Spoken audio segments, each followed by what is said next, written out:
the Islamic fighters peered through rifle scopes and machine gun sights at the remains of a Syrian military convoy disabled on the highway several hundred yards away.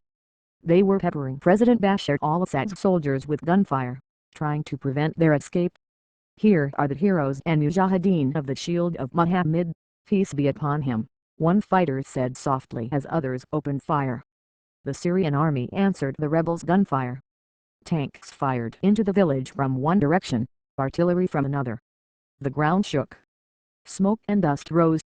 Defenseless against the exploding artillery rounds, the rebels kept firing, and were not driven off. As spring arrives in Syria, the civil war closes out its second year in a mosaic of vicious and widely scattered battles, like this one, where the Damascus-Aleppo highway crosses an open agricultural plain in the south of Idlib province. Since late last spring, anti-government fighters have wrested much of northern Syria from Mr. Assad's control, overrunning military checkpoints and several bases, and pushing the army back. But the rebel tide, largely led in northwestern Syria by Islamic groups, moves slowly, checked by weapon shortages and by a lingering archipelago of government positions where the army and loyalist militias have settled in with powerful weapons, equipped for long fight. Each of these military positions, and the roads between them, have become an affront, an almost uncountable set of bloody battlefields where rebels try to silence government outposts, which are mostly arrayed around Syria's main cities. It is a bitterly personal war, in which Islamic and more secular fighters share an immediate goal: to protect their own families, an ambition they accuse the West of not adequately supporting. From its remaining positions, Mr. Assad's army maintains a lethal reach over ground it can no longer walk, firing rockets, mortars and artillery into residential neighborhoods. Often the weakened Syrian Air Force joins in, dropping bombs. Ballistic missiles occasionally crash in from afar. These attacks, doled out by the Alawite-led government against a predominantly Sunni Muslim population, and sustained now for many months, are killing civilians, idling the economy and driving families away from their homes. They are also fuel for sectarian anger. The rebels have had high-profile successes. In January they captured both the Taktanaz Air Base and Idlib's main prison. But for months their gains have mostly been incremental.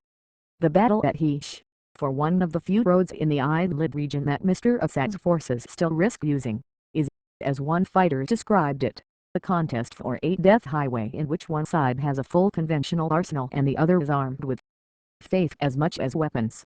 It captures part of the war in a microcosm. From a knoll rising above farmers' fields, Hish overlooks the stretch of four-lane highway between Hama and Aleppo, two cities where the army is thickly garrisoned.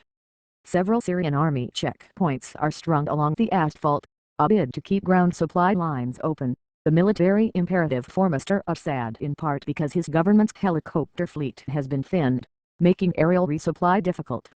Fighting had already ravaged part of the village by last fall, when the government hit it with airstrikes several times.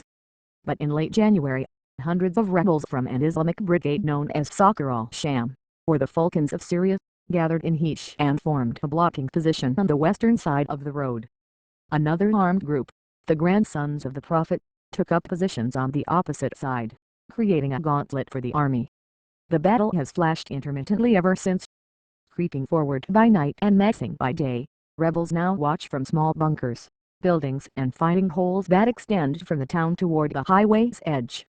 The army, unwilling to give up the vital leg of road, uses artillery and airstrikes to try to force them back. It has recently struck the town with cluster bombs. In all, 50 rebels have been wounded and 20 killed in the contest for this tiny place in the past 6 weeks, according to Fadi Yassin, a spokesman for one of Saqar al-Sham's battalions. Blast by blast, what is left of Hish is being cracked into rubble. Its people have moved away. The fighters remain, hoping that by cutting off supplies to the army checkpoints north of Hish they will cause the soldiers there to run low on ammunition, and ultimately to abandon them.